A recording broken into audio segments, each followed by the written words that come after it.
But you might not need another planner or scheduling tool to help you manage your time. My next guest prefers a few solid strategies to help women deal with those daily distractions that we all face. Life coach Tiffany Peterson is here with solutions to stop the interruptions and help you get more done. You just brightened the studio with your presence always when you walk in here. Sister. So thanks for being here. And I really appreciate this topic. Here's what I find intriguing about it. We live in a day and age when there are so many tools and apps, planners, and systems that are supposed to keep us on track, but yet it seems like the distractions drag us down more than ever. Why is that? Oh my goodness, aren't we all just inundated between, it's like on your cell phone alone, it's like you can go from Instagram to Facebook to your text to email to maybe Nordstrom's or Anthropology app, just saying, right?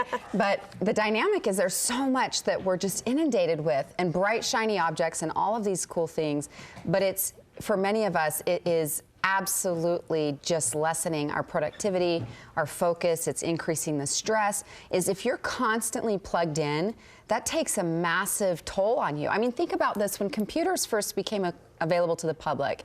I mean, could you imagine back when like you had the huge monitor and the processor and the keyboard, if we would pack that around with us all the time? Like heavens, Never. of course. Yeah. But we're all carrying this little mini computer around called a smartphone, and the implications of that can be pretty distracting if we don't get a leash on it. So a couple of weeks ago, it might have even been last month, we had a roundtable here on the studio, on the show, and the topic that was on the table was, what is on your don't list? What is something I don't do now, right? I've said no to it, so I can say yes to other things. We've talked about that. And our Studio 5 fashion contributor, Emily McCormick, kind of blew us all away because she very boldly said, I don't do social media.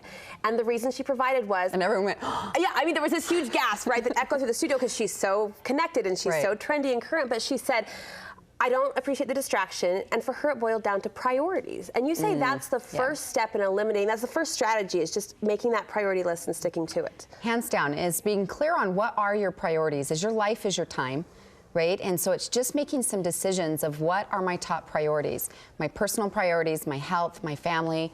If there's business and career part of that too, is looking at that. A question I love to ask in my sales strategy business type coaching is, what activities have the highest return on investment?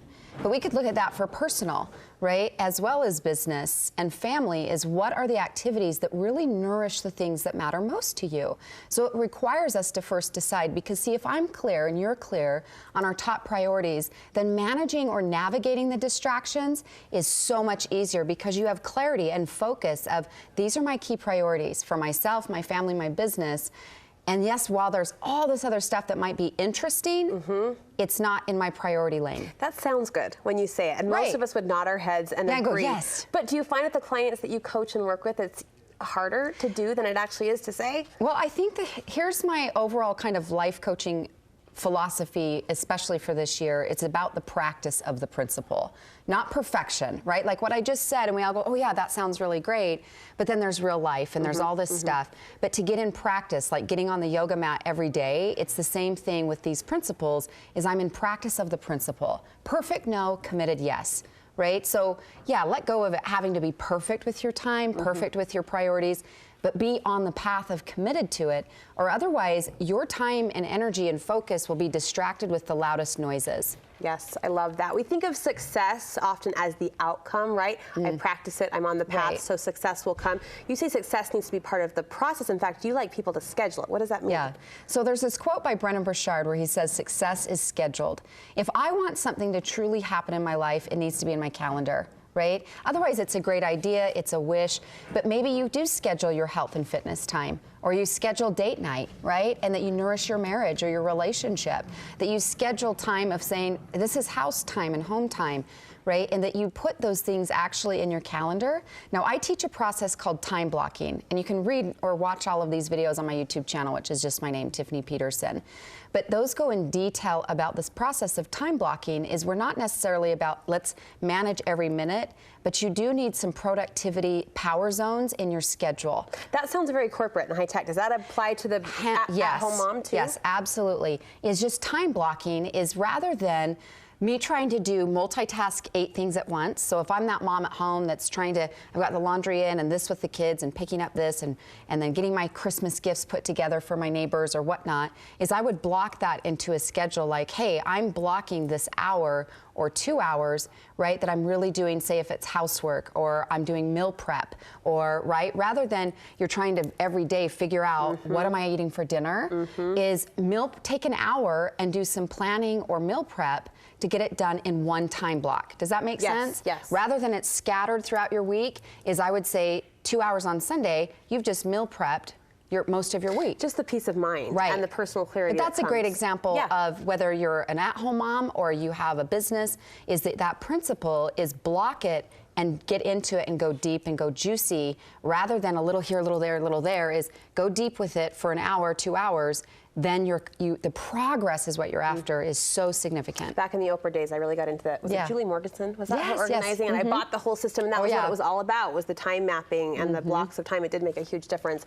We've identified technology as one of the major distractions in society today. Is there a key, Tiffany, to getting a grip on that? What does it boil down to? I feel like we need a whole hour just on this. It's true. So let me sum up a few things. Is just get a leash on your technology, right? Is make it work for you versus you for it. And a few things is, one, turn off all your notifications from social media. Really? Oh yes, hands down. Now I realize what I just said. For some of you, you might have some real resistance. You're the ones that really need to pay attention. I'm talking to you, right? Kim. I'm talking to you.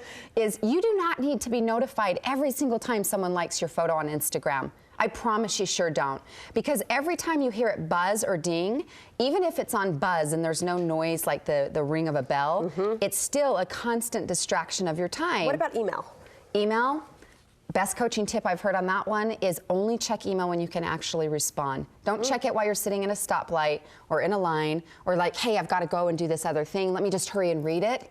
Is then by the time you get back to it, it's buried, and then also your brain's in 8 different places versus being more present. I love that. I actually love that. So save it when you can actually type out a response. When you can actually respond is when you check email. About a minute left. We've talked about this. Get comfortable saying no. Women still struggle with that little 2-letter word. Yes, and I think, again, it goes back to the first piece, is when I'm so clear on what matters most to me and my priorities, is it's easier to say no, and of course, politely. But part of our human essence or nature is we want to be included. We love to feel included. I want to be involved in everything. But if everything's a priority, then nothing's a priority. And so being comfortable, and again, it's always polite and graceful, but to be able to decline that of just saying, thank you so much for the offer, the invitation to be on the committee, the board, this party, this whatever. My family and I this month or this week, this is what we're up to, right? It's just, and even then, you don't have to describe what you're up to. It's just a matter of, thank you, but this isn't a fit at this time. A bright light inside and out. We love her advice and wisdom. Your YouTube channel holds more of that. I'll be looking at those videos. That sounds really helpful on your website as well. Yep, my website's tiffanyspeaks.com. Thank you so much. Merry Thanks, Christmas. love. You too.